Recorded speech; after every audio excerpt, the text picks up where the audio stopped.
வணக்கம். இது உங்கள் study with Darshini YouTube channel. நம்ம இந்த வீடியோல ஜூலை 4ஆம் தேதிக்கான கரண்ட் அஃபேர்ஸ் பார்க்க போறோம். Today current affairs. அதுக்கு முன்னாடி எஸ்டர்டே கரண்ட் அஃபேர்ஸ் ஜூலை 3 பார்த்துருப்போம். அதோட ரிவிஷன் பார்த்துட்டு நம்ம பார்க்கலாம். ஸோ ஜூலை 3 கரண்ட் அஃபேர்ஸ் ஒவ்வொரு கொஸ்டினுக்கும் நீங்க ஆன்சர் கமெண்ட் பண்ண ஆரம்பிக்கலாம். ஃபர்ஸ்ட் கொஸ்டின், இந்தியாவின் முதல் தனியாரால் உருவாக்கப்பட்ட சுற்றுப்பாதை ராக்கெட் எது? ஆன்சர் விக்ரம் 1. இதுவே சப் ஆர்பிட்டல் ராக்கெட் அப்படின்னா விக்ரம் எஸ். ஸ்கைரூட் ஏரோஸ்பேஸ் நிறுவனம் தயாரிச்சிருக்காங்க. ககன் என்பது எந்த வகை வழிகாட்டி அமைப்பாகும்? Answer satellite based augmentation system தான் ககன் அப்படிங்கிறது. போதைப் பொருள் இல்லாத இந்தியா, அதாவது நஷர் முக் பாரத் என்ற இலக்கை அடைய உருவாக்கப்பட்ட டிஜிட்டல் தளம் எது? ஆன்சர் மானஸ். 2026ஆம் ஆண்டிற்கான ஐக்கிய நாடுகளின் நிலையான வளர்ச்சி இலக்குகள் குறியீட்டில் இந்தியா எத்தனையாவது இடத்தை பிடித்துள்ளது? ஆன்சர் 94வது இடத்தை பிடிச்சிருக்கு. INS ஸ்ரீகண்ட் எந்த வகை போர்க்கப்பல் ஆகும்? ஆன்சர் தல்வார் வகை ஸ்டெல்த் பிரிகேட் போர்க்கப்பல் தான் இந்த INS ஸ்ரீகண்ட். NLC இந்தியா நிறுவனத்தின் தலைவராக கூடுதல் பொறுப்பேற்றுள்ளவர் யார்? ஆன்சர் சனோஜ் குமார் ஜா. தற்போதைய இந்திய வெளியுறவு செயலாளர் யார்? ஆன்சர் விக்ரம் மிஸ்ரி. இவருடைய டெனர் இப்போ 1 இயருக்கு எக்ஸ்டெண்ட் பண்ணிருக்காங்க. இந்தியா ஜப்பான் 16வது வருடாந்திர இருதரப்பு உச்சி மாநாடு எங்கு நடைபெற்றது? Answer new Delhi. இப்போ டுடே கரண்ட் அஃபேர்ஸ் பார்க்கலாம். 4th July current affairs. அதுக்கு முன்னாடி நம்ம ஒரு குவாட் பார்த்துட்டு ஸ்டார்ட் பண்ணலாம். கவனிங்க. An investment in knowledge pays the best interest. அதாவது எப்போதுமே நம்ம ஒரு விஷயத்துல இப்போ இன்வெஸ்ட் பண்ணிட்டோம், முதலீடு செஞ்சோம் அப்படின்னா அது எதிர்காலத்துல நமக்கு அந்த வட்டி கிடைக்கும், பிளஸ் ஒரு பெரிய தொகையா நமக்கு கிடைக்கும், லாபமா இருக்கும் அப்படின்னு சொல்லி நம்ம ஒரு விஷயத்துல இன்வெஸ்ட் பண்றதுக்கு ட்ரை பண்ணுவோம். ஸோ எப்போதுமே நீங்க ஒரு தங்கத்துல அல்லது ஒரு நிலத்துல வேற ஏதேனும் விஷயத்துல இன்வெஸ்ட் பண்றீங்க அப்படின்னா அதன் மூலமா உங்களுக்கு கிடைக்கக்கூடிய பலன், அதாவது அந்த வட்டி இன்ட்ரெஸ்ட் அப்படிங்கிறது நீங்க நாலேஜுக்கு நீங்க இன்ட்ரெஸ்ட், அதாவது நாலேஜ்ல நீங்க இன்வெஸ்ட் பண்றதுனால கிடைக்கிற வட்டியை விட கம்மியா தான் இருக்கும். ஸோ நாலேஜ்ல நீங்க இன்வெஸ்ட் பண்றீங்க அப்படின்னா அந்த இன்ட்ரெஸ்ட் அப்படிங்கிறது உங்களுக்கு பல மடங்கா திரும்பி உங்களுக்கு கிடைக்கும். ஸோ எப்போதுமே இன்வெஸ்ட் இன் யுவர் செல்ஃப். உங்களுடைய நாலேஜ்ல நீங்க இன்வெஸ்ட் பண்ணுங்க, அது என்னைக்குமே பன்மடங்கு வட்டியை உங்களுக்கு வழங்கக்கூடிய ஒன்றா இருக்கும். So next, stadium scheme. Durga Vahini பெண்களுக்கான புதிய சிறப்பு படை இருசக்கர வாகன ரோந்து படையை எந்த மாநில அரசு தொடங்கியுள்ளது? ஸோ மேற்கு வங்க மாநிலம். ஸோ இப்போ எப்படி நம்ம சிங்கப்பெண் சிறப்பு அதிரடி படை அப்படின்னு சொல்லிட்டு பெண்களுடைய பாதுகாப்புக்காக முழுவதும் பெண்கள் அடங்கிய படையை உருவாக்கியிருக்காங்க, அந்த மாதிரி மேற்கு வங்க மாநிலத்துல துர்கா வாகினி அப்படிங்கிற பேர்ல பெண்களுக்கான ஒரு சிறப்பு ரோந்து படையை ஸ்டார்ட் பண்ணியிருக்காங்க. ஸோ அவங்களுக்குன்னு ஒரு 2 வீலர் இருக்கும். பிங்க் கலர்ல பார்த்தீங்கன்னா அவங்களுக்கு யூனிஃபார்ம் அப்படிங்கிறது கொடுத்துருக்காங்க. சிங்கப்பெண் அதிரடி படைக்கு நீல கலர்ல கொடுத்துருக்காங்கன்னு சொல்லி நம்ம பார்த்துருப்போம். அந்த மாதிரி துர்கா வாகினி அப்படிங்கிற பேர்ல இருசக்கர வாகனத்தோட ஒரு ப்ளூ கலர் யூனிஃபார்மோட பிங்க் கலர் யூனிஃபார்மோட இந்த படையை ஸ்டார்ட் பண்ணியிருக்காங்க மேற்கு வங்க மாநிலத்துல. ஸோ பெண்களை ஹராஸ் பண்றாங்க அல்லது ஈவ் டீசிங் பண்றாங்க அப்படின்னா அந்த விஷயங்கள்ல இருந்து பெண்களை பாதுகாக்கணும் அப்படிங்கிறதுக்காக தான் இந்த மாதிரியான ஒரு முன்னெடுப்பை மேற்கு வங்க மாநிலமானது ஸ்டார்ட் பண்ணியிருக்காங்க. பொது இடங்கள்ல பெண்களுக்கு ஏற்படக்கூடிய அச்சுறுத்தல்கள், ஈவ் டீசிங்கை தடுத்து நிறுத்துறது தான் இதோட நோக்கம். மேற்கு வங்க மாநில அரசு தொடங்கியிருக்கு. அடுத்து, பெண்களுக்கு இலவச அரசு பேருந்து பயண வசதி கேரள மாநிலம் ஸ்டார்ட் பண்ணியிருக்காங்க. என்ன பேர்ல அப்படின்னா பிரியதர்ஷினி அப்படிங்கிற பேர்ல கேரளால லான்ச் பண்ணியிருக்காங்க. நெக்ஸ்ட், நாட்டின் மிகப்பெரிய குவாண்டம் மற்றும் ஏஏ கண்டுபிடிப்பு மையமானது அமராவதியில் அமைக்கப்படுது. ஸோ இதே மாதிரி நம்ம தமிழ்நாட்டில் பெண்கள் இலவசமாக பேருந்துகள்ல பயணிக்கிறதுக்காக விடியல் பயணம் திட்டம் அப்படின்னு சொல்லிட்டு லான்ச் பண்ணதை நம்ம பார்த்துருப்போம். அன்னதாதா சுஹிபாவா PM கிஷான் திட்டம் 2025 லான்ச் பண்ணியிருக்காங்க. இது எங்கே லான்ச் பண்ணியிருக்காங்க அப்படிங்கிறத கமெண்ட் பண்ணுங்க. இது உங்களுக்கான கொஸ்டின். ஸோ இது விவசாயிகளுக்கு 20,000 ரூபாய் கொடுக்கறதுக்கான ஒரு திட்டம்.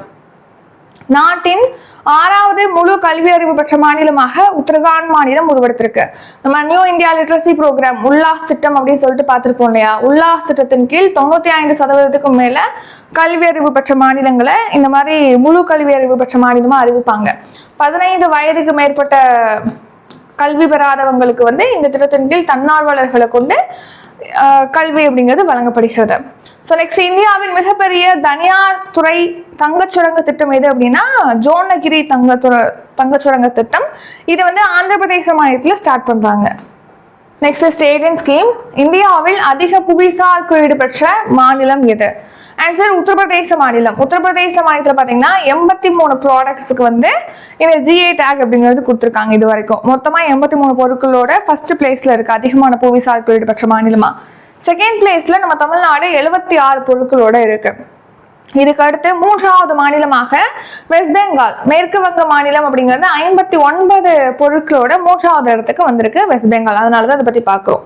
ஸோ இப்போ ரீசெண்டா பாத்தீங்கன்னா 23 GI டேக் பெற்ற பொருட்கள் வந்து ஆட் ஆயிருக்கு லிஸ்ட்ல. GI டேக் பெற்ற பொருட்களோட எண்ணிக்கையில வெஸ்ட் பெங்கால்ல இருந்து 23 ப்ராடக்ட்ஸ் வந்து ஆட் ஆயிருக்கு. ஸோ அதன்படி மேற்கு வங்க மாநிலத்தில் இந்த மாதிரி GI டேக் பெற்ற பொருட்களோட எண்ணிக்கை அப்படிங்கிறது இப்போ 59 இன்க்ரீஸ் ஆயிருக்கு. அப்போ இந்தியாவிலே அதிகமான புவிசார் குறியீடு பெற்ற மாநிலங்கள் வரிசையில இதன் மூலமா மேற்கு வங்க மாநிலம் வந்து 3rd பிளேஸ்க்கு வந்திருக்கு. ஃபர்ஸ்ட் பிளேஸ்ல உத்தரப்பிரதேச மாநிலம் 83 இருக்கு. செகண்ட் பிளேஸ்ல 76 பொருட்களோட தமிழ்நாடு இருக்கு. அடுத்து 59 பொருட்களோட மேற்கு வங்க மாநிலம் 3rd பிளேஸ்ல இருக்கு. ஸோ இந்த மாதிரி புவிசார் குறியீடு பெறுவது சம்பந்தமா பார்த்தீங்கன்னா 1999ஆம் ஆண்டு பொருட்களின் புவியியல் குறியீடுகள் பதிவுகள் மற்றும் பாதுகாப்பு சட்டம்ங்கிறத இயற்றிருப்பாங்க. அந்த சட்டத்தின் கீழ் தான் இந்த புவிசார் குறியீடு அப்படிங்கிறது கொடுக்குறாங்க. ஒரு பொருளுக்கு புவிசார் குறியீடு கொடுத்துட்டாங்க அப்படின்னா அது 10 இயர்ஸ்க்கு செல்லுபடி ஆகும். 10 இயர்ஸ் முடிஞ்சதுக்கு அப்புறமா ரினியூ பண்ற மாதிரி இருக்கும். ஸோ ஒரு பொருளுக்கு ஏன் வந்து புவிசார் குறியீடு கொடுக்குறாங்க அப்படின்னு பார்த்தோம்னா ஃபர்ஸ்ட் வந்து ஒரு குறிப்பிட்ட இடத்துல ஸ்பெசிஃபிக்கான ஒரு இடத்துல இல்லைன்னா செய்யறாங்க அல்லது விளைவிக்கப்படுது தயாரிக்கப்படுது அப்படின்னா அந்த பொருளுக்கு கொடுக்குறாங்க. நல்ல தரமான பொருள் தனித்துவமான பொருள் இங்க மட்டும்தான் இந்த மாதிரியான ஒரு ஸ்பெசிஃபிக்கான பொருள் கிடைக்குது அப்படின்னா இந்த GI டேக் கொடுப்பாங்க. அப்படி கொடுக்கறதன் மூலமாக அந்த பொருளோட விற்பனைங்கிறது அதிகமாகுது, எக்ஸ்போர்ட்டும் அதிகமாகுது. ஸோ அந்த தொழில் செய்யக்கூடிய நபர்களுடைய வருமானம்ங்கிறது இதனால இன்க்ரீஸ் ஆகுது.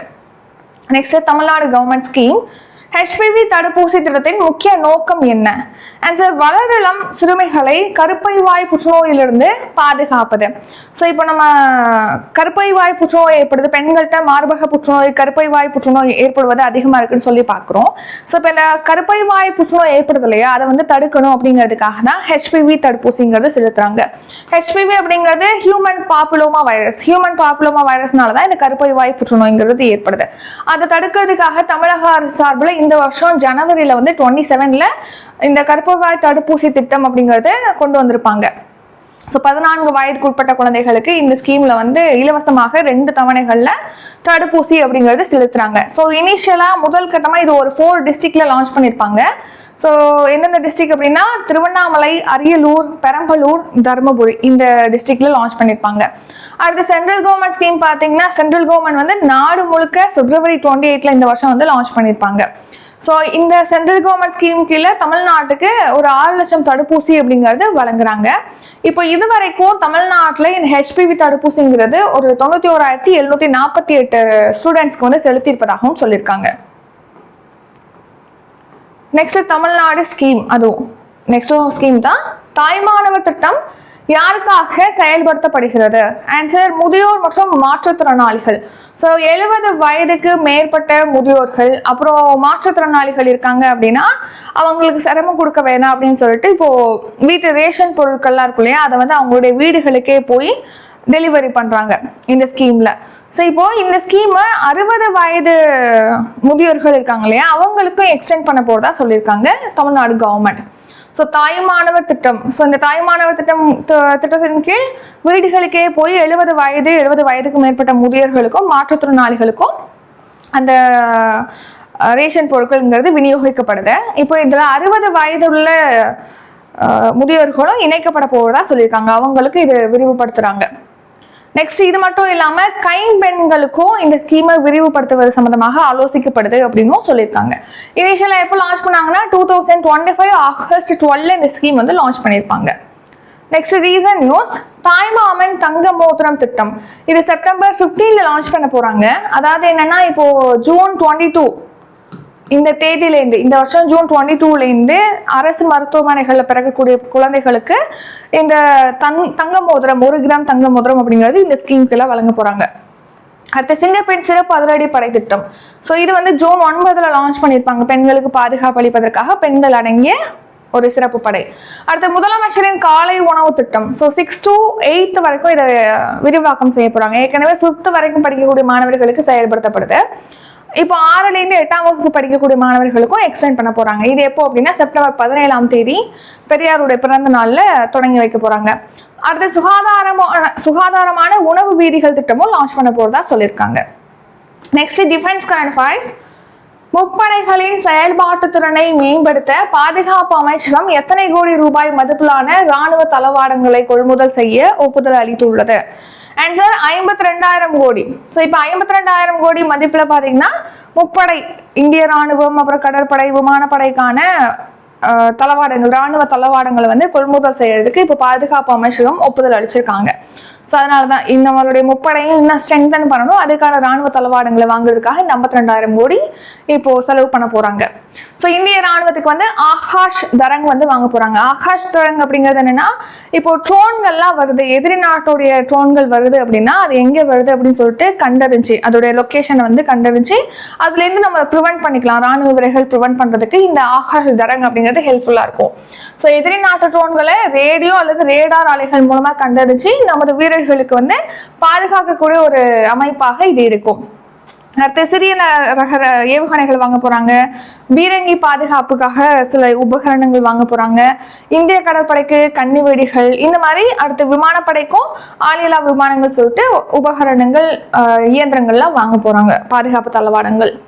Next central government scheme. Surakshit Matritva Aashwasan திட்டம் எப்போது தொடங்கப்பட்டது? 2019 அக்டோபர் 10 தான் இந்த சுரக்ஷித் மாதத்துவ ஆஸ்வாஷன் திட்டம், அதாவது நம்ம ஷார்ட்டா வந்து சுமன் திட்டம் அப்படின்னு சொல்லி நம்ம பார்ப்போம். அதாவது 2030க்குள்ள பாத்தீங்கன்னா இப்போ SDG கோல்ஸ் வந்து ஒரு 17 கோல்ஸ் அடையணும்னு சொல்லிட்டு டார்கெட் இருக்கு.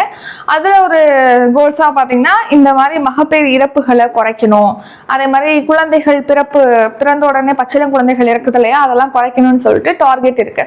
ஸோ அந்த டார்கெட்டை ரீச் பண்ற வகையில் நமக்கு என்ன டார்கெட்னா 2030க்குள்ள ஸோ தடுக்கக்கூடிய பிரசவ மரணங்களை வந்து குறைக்கணும். இப்போ பாத்தீங்கன்னா அந்த பிரெக்னன்சி டைம்ல பிரெக்னன்சி முடிஞ்சு ஒரு 45 டேஸ்ல பாத்தீங்கன்னா இறக்குறாங்க இல்லையா பெண்கள், அதை தான் மகப்பேறு இறப்புன்னு சொல்லுவோம். ஸோ அந்த பெண்கள் வந்து 1,00,000த்துல ஏற்படக்கூடிய இழப்பை வந்து 70க்குள்ள கம்மி பண்ணணும். தடுக்கக்கூடிய மகப்பேறு இறப்புகளை 70க்குள்ள கம்மி பண்ணணும் 1,00,000 பிரசவங்கள்ல அப்படின்னு சொல்லி டார்கெட் இருக்கு. நெக்ஸ்ட் அதே மாதிரி 1000 குழந்தைகள் பிறக்குது அப்படின்னா பச்சிளம் குழந்தைகள்ல அந்த இறப்பை வந்து 12க்குள்ள குறைக்கணும் அப்படின்னு சொல்லிட்டு டார்கெட் இருக்கு. ஸோ அதெல்லாம் ரீச் பண்ற வகையில சுரக்ஷித் மாதத்துவ ஆஸ்வாஷன் திட்டம், அதாவது சுமன் திட்டம்ங்கிறது செயல்படுத்தப்படுது. ஸோ இது வந்து 2019 அக்டோபர் 10 வந்து லான்ச் பண்ணியிருப்பாங்க. Ministry of health and family welfare, அதாவது சுகாதார மற்றும் குடும்ப நல அமைச்சகத்தின் கீழ் தான் இந்த ஸ்கீம் ஆனது செயல்படுத்தப்படுகிறது. ஸோ இந்த ஸ்கீம் என்னன்னா, இப்போ பிரெக்னென்ட் ஆயிட்டாங்கன்னு சொல்லிட்டு அந்த பெண்ணுக்கு தெரியுது, தெரிஞ்சதுலேருந்து அவங்களுக்கு இலவசமாக ஆரம்ப சுகாதார நிலையங்கள்ல பரிசோதனைகள் வழங்குறதுலேருந்து அடுத்த லாஸ்டா அவங்களுக்கு பிரசவ வலி ஏற்படுது, அங்கே ஹாஸ்பிட்டல் கூட்டிட்டு போறதுக்காக ஆம்புலன்ஸ்லேருந்து இலவசமா கூட்டிட்டு போவாங்க. அங்கே அட்மிட் பண்ணதுக்கு அப்புறமா அவங்களுக்கு தேவையான வசதிகள், அவங்களுக்கு சிகிச்சைகள் பண்றது, இப்போ சிசேரியன் பண்றாங்க அப்படின்னா அதையும் இலவசமாக சிசேரியன் பண்றது, மொத்த மருத்துவ செலவும் இலவசமாக கொடுத்துருவாங்க. குழந்தை பிறந்ததுக்கு அப்புறம் குழந்தைக்கான பரிசோதனைகள் இலவசமா மேற்கொள்ளப்படுது. அவங்க ரிட்டர்ன் அவங்களுடைய வீட்டுக்கு கூட்டிட்டு வர்றதும் இலவசமாக கூட்டியாந்து விட்டுருவாங்க ஆம்புலன்ஸ்ல. ஸோ மொத்த ஜேர்னியே பார்த்தீங்கன்னா இந்த பிரெக்னன்சி டைம்ல அவங்களுக்கு எல்லாமே இலவசமாக கிடைக்கிறது இங்கே உறுதியளிக்கப்படுகிறது. சிகிச்சை, மருத்துவ வசதிகள் எல்லாமே வந்து இலவசமாக கொடுக்குறாங்க, இந்த டிராவல் எக்ஸ்பென்ஸ் முதற்கொண்டு. ஸோ அதுக்கான திட்டம் தான். இதன் மூலமாக பிரெக்னன்சி டைமை வந்து ஈஸி பண்ணணும் பெண்களுக்குங்கிறதுக்காக 2030க்குள்ள தாய் மற்றும் சேய் இறப்புகளை தடுப்பதற்காக சுமன் திட்டம் வரைபடம் 2030 ஒரு ஃப்ரேம் ஒர்க் வந்து லான்ச் பண்ணியிருக்காங்க. அதனால தான் அதை பத்தி பார்க்குறோம். ஸோ இந்த ஸ்கீமோட நோக்கம் என்ன அப்படின்னா, உயர்தர மருத்துவ சிகிச்சையை கொடுத்து அதன் மூலமாக பெண்கள் அந்த மகப்பேறு இறப்பு வந்து குறைக்கணும், குழந்தைகள் இறப்பு வந்து குறைக்கணுங்கிறதா டார்கெட். SDG 2030 அந்த டார்கெட்டை ரீச் பண்ற வகையில தான் இதை செயல்படுத்துறாங்க. இந்த ஸ்கீமை 70க்குள்ள குறைக்கணும் தாய் இறப்பு விகிதத்தை. அதே மாதிரி குழந்தைகளுடைய இறப்பு விகிதம், பச்சிளம் குழந்தைகளுடைய இறப்பை 1000 குழந்தைகள் பிறக்குது அப்படின்னா அதை 12ஆக குறைக்கணும் இறப்பை. பூஜ்ஜிய மகப்பேறு, குழந்தை இறப்பும் பூஜ்ஜியமா மாறணும் அப்படிங்கிறதுக்காக தான் இந்த ஒரு இனிஷியேட்டிவ். நெக்ஸ்ட், அதிக பாதிப்புக்குள்ள இருக்கக்கூடிய ஒரு 13 மாநிலங்கள்ல 130 மாவட்டங்கள்ல முதன்மையா அதிகமா இந்த மாதிரி பிரெக்னன்சி டைம்ல வந்து இறக்குறாங்க அப்படின்னா அதிக பாதிப்புள்ள மாவட்டம் இல்லையா, ஸோ அங்கே ஃபோக்கஸ் பண்ணி இது முதன்மையா செயல்படுத்துறாங்க இந்த ஸ்கீமை. அடுத்து நேஷனல் கரண்ட் அஃபேர்ஸ். இந்திய பெருங்கடல் இருமுனை என்பது பசிபிக் பெருங்கடலின் எல் நினோ நிகழ்வை போன்றது என்பதால் அது வேறு எந்த பெயரால் அழைக்கப்படுகிறது? India Nino. ஸோ நம்ம எல் நினோன்னு சொல்றோம், அதே மாதிரி இந்தியா நினோ அப்படின்னு சொல்லிட்டு இந்த இந்தியன் ஓஷன் டைபோல் அப்படின்னு இது வந்து அழைக்கப்படுது. இருமுனை, இந்திய பெருங்கடல் இருமுனையானது இந்திய நினோன்னு அழைக்கப்படுது. ஏன்னா இது எல் நினோ மாதிரியான சிமிலர் கண்டிஷன்ஸ் இருக்கிறதுனால. ஸோ எல் நினோங்கிறது என்னன்னு பார்த்தோம், இந்த பூமத்திய ரேகை பகுதியில் பசிபிக் பெருங்கடல்ல அந்த கடலுடைய மேற்பரப்பு வெப்பநிலை வழக்கத்துக்கு மாறாக அதிகமா இருக்கு அப்படின்னா அதை எல்னினோன்னு சொல்லுவோம். வழக்கத்துக்கு மாற கம்மியா இருந்துச்சு அந்த வெப்பநிலை அப்படின்னா அதை லானினோன்னு சொல்லுவோம். எல்னினோ வந்துச்சு அப்படின்னா மழைப்பொழிவு அப்படிங்கிறது இருக்காது, வறண்ட சூழ்நிலை அப்படிங்கிறது ஏற்படும். லானினோ ஏற்படுச்சு அப்படின்னா அதிகமான மழைப்பொழிவு அப்படிங்கிறது ஏற்படும். அந்த மாதிரி இப்போ இந்தியன் ஓஷன் டைபோல் அப்படின்னு சொல்லி பார்க்குறோம் இல்லையா, இந்திய பெருங்கடல் இருமுனை அப்படின்னு சொல்லிட்டு அதுல வந்து நமக்கு பாசிட்டிவ் ஃபேஸ் அப்படின்னு சொல்லிட்டு பாசிட்டிவ் இந்திய பெருங்கடல் இருமுனை அப்படின்னு இருக்கு, நெகட்டிவ் இருக்கு, நியூட்ரல்னு இருக்கு. இப்போ இது எங்க வந்து அக்கர் ஆகும் அப்படின்னு பாத்தீங்கன்னா, நம்மளுடைய இந்தியாவுடைய மேற்குல வந்து அரபிக்கடல் இருக்கு.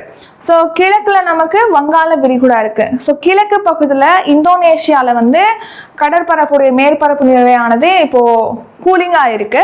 அதே மாதிரி ஆப்பிரிக்கா பக்கத்துல அரபிக்கடல் பகுதியில் வந்து ஹாட்டரா இருக்கு அப்படின்னா அந்த இடத்துல வெப்பமானது அங்கே உள்ள நீரானது நீராவியாகி மேலே போய் அது மேகமா மாறிடும், அங்கே மழைப்பொழிவு அப்படிங்கிறது கிடைக்கும். ஸோ இதனால ஆப்பிரிக்க பகுதியிலையும் இந்தியாலையும் மழைப்பொழிவு ஏற்படும். ஸோ இந்தியா வந்து இதன் மூலமா பெனிஃபிட் அடையும், இந்தியா இதன் மூலமா. ஸோ இந்த கூலரா இருக்கிறதுனால இந்தோனேஷியால பகுதியில் வந்து அது கூலரா இருக்கணும், இந்திய பெருங்கடல் பகுதியில். அரபிக்கடல் பகுதியில் வந்து வார்மரா இருந்துச்சுன்னா அது நமக்கு பாசிட்டிவா இருக்கும் அந்த ஐஓடி அப்படிங்கிறது, இந்தியன் ஓஷன் டைபோல் அப்படிங்கிறது. இதுவே வந்து அதாவது ஆப்பிரிக்கா பகுதியில் கூலராகவும் இந்தோனேஷியா பெருங்கடல் பகுதியில் ஹாட்டாகவும் இருந்துச்சு அப்படின்னா நமக்கு வந்து மழைப்பொழிவுங்கிறது கம்மியா இருக்கும், வறண்ட நிலை அப்படிங்கிறது ஏற்படும். நியூட்ரல் அப்படின்னா எந்த ஒரு பாதிப்புமே அந்த இடத்துல இருக்காது. இப்ப எதுக்காக இதை பத்தி பாக்குறோம்னா, இந்த ஏன் வந்து சூப்பர் எல்னினோ இருக்கலாம் அப்படின்னு சொல்லிட்டு கருதப்படுது. ஸோ சூப்பர் எல்னினோ இருந்துச்சு, இப்போ சும்மா சாதாரண எல்னினோ வந்தாலே வறண்ட பகுதியா மாறிடும், மழை கம்மியா இருக்கும்னு சொல்லி பாக்குறோம். சூப்பர் எல்னினோனா இன்னும் நமக்கு மோசமாயிரும்.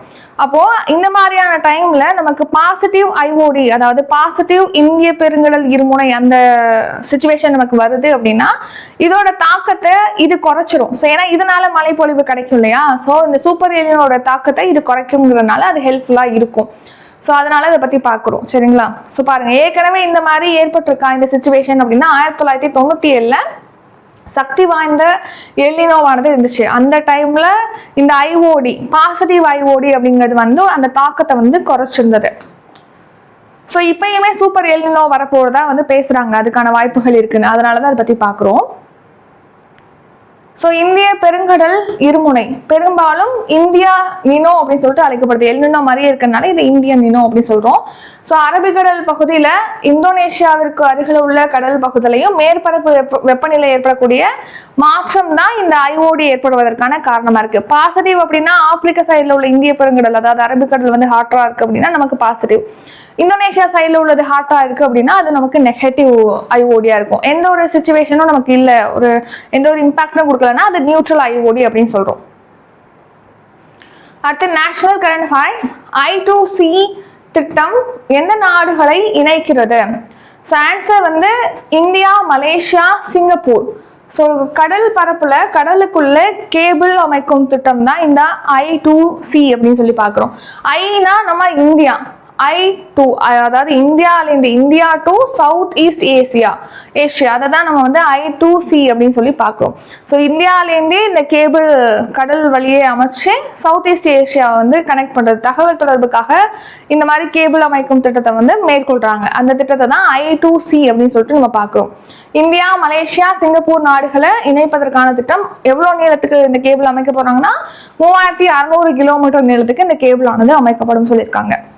யார் யார் அமைக்கிறா அப்படின்னு பார்த்தா மைக்ரோசாஃப்ட் நிறுவனம், அப்புறம் Lightstorm, next Singtel, Tata Communications நிறுவனம்லாம் என்னச்சுதான் இந்த கேபிளை வந்து அமைக்கிறாங்க.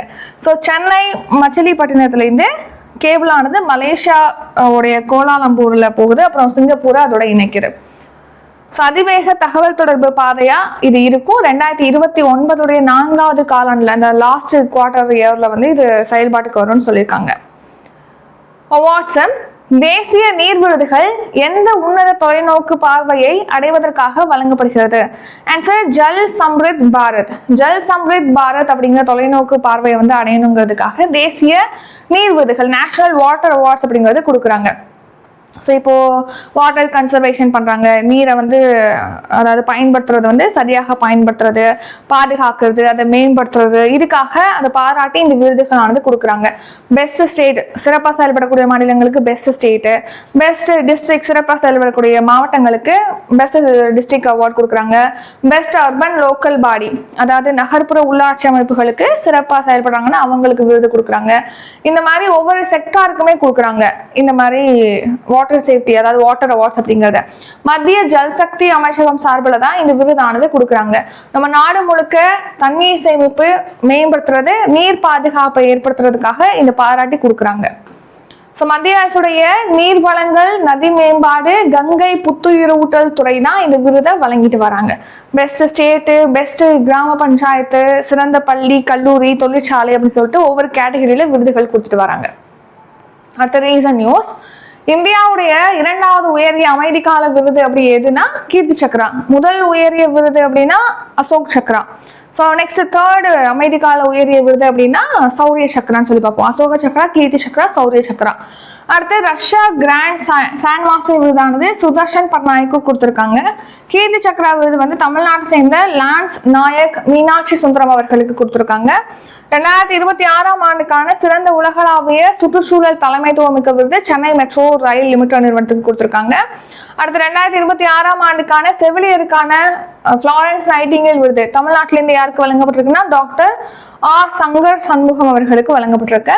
அடுத்து அக்ரிகோலா பதக்கம் நரேந்திர மோடி அவர்களுக்கு வழங்கப்பட்டிருக்கு. அவார்ட்ஸ், சர்வதேச புக்கர் பரிசு எந்த ஆண்டு முதல் பக்மேன் சர்வதேச புக்கர் பரிசு என அதிகாரப்பூர்வமாக பெயர் மாற்றம் செய்யப்பட உள்ளது. 2027. ஸோ இன்டர்நேஷனல் புக்கர் பிரைஸ் அப்படின்னு சொல்லிட்டு நம்ம பார்க்குறோம் இல்லையா, அதோட நேமை இப்போ மாத்துறாங்க. என்னவா மாத்துறாங்க? பக்மேன் சர்வதேச புக்கர் பிரைஸ் அப்படின்னு சொல்லிட்டு இதோட நேமை மாத்துறாங்க. இந்த சர்வதேச புக்கர் பிரைஸ் அப்படிங்கிறது ஆங்கிலத்தில் ரிலீஸ் ஆகக்கூடிய சிறந்த படைப்புகளுக்கு கொடுத்துட்டு வராங்க. ஸோ லாஸ்ட்டாக கூட 2025ல நம்ம இந்தியாவிலேருந்து விருது பெற்றிருப்பாங்கன்னு சொல்லிட்டு நம்ம பார்த்துருப்போம். அது ரீசன்ட் நியூஸில் இருக்கும். ஸோ கன்னட எழுத்தாளர் பானு முஸ்டாக் அவங்க எழுதின ஒரு புக்கை வந்து இங்கிலீஷில் மொழிபெயர்த்திருப்பாங்க, ஹார்ட் கிளாம்ப் அப்படின்னு சொல்லிட்டு. யாருன்னா தீபா வஸ்தி. ஸோ அதுக்கு தான் இன்டர்நேஷனல் புக்கர் ப்ரைஸுங்கிறது 2025ல கிடைச்சிருக்கும். ஸோ இந்த புக்கர் பிரைஸோட நேமை பக்மேன் சர்வதேச புக்கர் பிரைஸ்ன்னு சொல்லிட்டு நேம் சேஞ்ச் பண்றாங்க. ஏன்னா இப்போ இதுக்கு யார் ஃபண்ட் பண்ண போறாங்க 10 இயர்ஸுக்கு அப்படின்னு பார்த்தா இப்போ இந்த பக்மேன் பிலாந்திரோபிஸ் அமைப்புகள் தான் இதுக்கான ஃபண்டிங்கை வந்து கொடுக்க போறாங்க. பரிசு தொகை வழங்குறது, அதுக்கான ஃபண்டிங் வந்து யார் கொடுக்க போறாங்கன்னா பக்மேன் பிலாந்திரோபிஸ் அமைப்புகள் தான் கொடுக்குறாங்க. ஸோ அதனால தான் 10 இயர்ஸ் அதுக்காக ஃபண்ட் கொடுக்க போறாங்க. அதனால அந்த பேர் அப்படி மாத்துறாங்க. 2 மடங்கா பரிசு தொகையானது இன்க்ரீஸ் பண்றாங்க. 2027லேருந்து இந்த பெயர் மாற்றமானது இருக்கும்னு சொல்லியிருக்காங்க. நெக்ஸ்ட் ரீசன் நியூஸ், இது இப்பதான் சொல்லி பார்த்தோம். Next index and report. உலக வங்கியின் அறிவிப்பின்படி கீழ்கண்டவற்றில் மேல் நடுத்தர வருவாய் நாடுகள் எவை? ஆன்சர் இலங்கை, வியட்நாம், பிலிப்பைன்ஸ். ஸோ இப்போ இலங்கை, வியட்நாம், பிலிப்பைன்ஸ் இந்த 3 நாடுகளையும் மேல் நடுத்தர வருமானம் கொண்ட நாடுகளாக இப்போ உயர்த்திருக்காங்க, தரம் உயர்த்திருக்காங்க வேர்ல்டு பேங்க், உலக வங்கி. ஸோ இலங்கை, பிலிப்பைன்ஸ், வியட்நாம் இந்த 3 நாடுகளையும் உயர் நடுத்தர வருவாய் கொண்ட நாடா. இப்போ நடுத்தர வருவாயில உயர் நடுத்தர வருவாய், கீழ் நடுத்தர வருவாய்ன்னு சொல்லிட்டு வரையிருக்கிறாங்க. அதுல நம்ம இந்தியா வந்து 2007ஆம் ஆண்டுலேருந்தே கீழ் நடுத்தர வருமானம் கொண்ட நாடா இருக்கு. இலங்கை வந்து 2019ல உயர் நடுத்தர வருமான நாடா இருந்துச்சு. அப்புறமா 2022ல கீழ் நடுத்தர வருமான நாடா இறக்கிருப்பாங்க. இப்போ மறுபடியும் அதை உயர் நடுத்தர வருமான நாடா சேர்த்திருக்காங்க. பிளஸ் பிலிப்பைன்ஸும் சேர்த்திருக்காங்க. அதோட சேர்த்து வியட்நாமையும் சேர்த்திருக்காங்க. இந்தியா 2007லேருந்தே கீழ் நடுத்தர வருமானம் கொண்ட நாடா தான் இருக்கு. வேர்ல்ட் பேங்க் தானே சொல்லியிருக்காங்க. வேர்ல்ட் பேங்க் பத்தி பார்த்தரலாம். இது 1944ஆம் ஆண்டு ஜூலைல ஸ்டார்ட் பண்ணியிருக்காங்க. ஹெட் குவார்டர் வாஷிங்டன் டிசில இருக்கு. இதோட தலைவர் யாருன்னா அஜய் பங்கா. அடுத்த ரீசன் நியூஸ். அரசுடைய சமூக பாதுகாப்பு திட்டத்தின் கீழ் பார்த்தீங்கன்னா பயன்பெறவங்களோட எண்ணிக்கைங்கிறது இப்போ 65.3% இன்க்ரீஸ் ஆயிருக்கு. நிதி ஆயோக் ரிலீஸ் பண்ண ஒரு குறியீட்டின் படி, அதாவது புள்ளியியல் அமைச்சகம் ரிலீஸ் பண்ண ரிப்போர்ட் படி 1 லட்சம் பிரசவங்களுக்கு பார்த்தீங்கன்னா இப்போ வந்து மகப்பேறு இறப்புகள் விகிதம் 87 குறைஞ்சிருக்கு. ஒரு 0 அடிச்சிடலாம் 1 லட்சத்துக்கு. அடுத்து பாலின விகிதம் 1000 குழந்தைகள் பிறக்குது அப்படின்னா அந்த குழந்தைகள்ல பெண் குழந்தைகளோட எண்ணிக்கை பார்த்தீங்கன்னா 918 இன்க்ரீஸ் ஆயிருக்கு. முன்னாடி 896 இருந்துச்சு. அடுத்து நாட்டுடைய ஒட்டுமொத்த வேலையின்மை விகிதம் 3.1% குறைஞ்சிருக்கு. 2025 அது.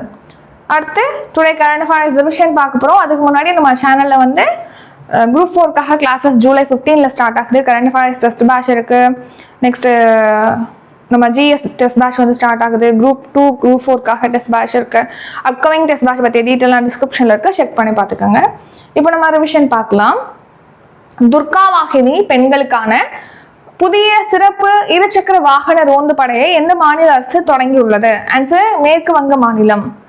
இந்தியாவில் அதிக புவிசார் குறியீடு கொண்ட மாநிலமாக எந்த மாநிலம் உள்ளது? ஆன்சர் உத்தரப்பிரதேச மாநிலம். 83 இருக்கு. தமிழ்நாட்டில் 76 செகண்ட் பிளேஸ். மேற்கு வங்க மாநிலத்தில் 59 இருக்கு.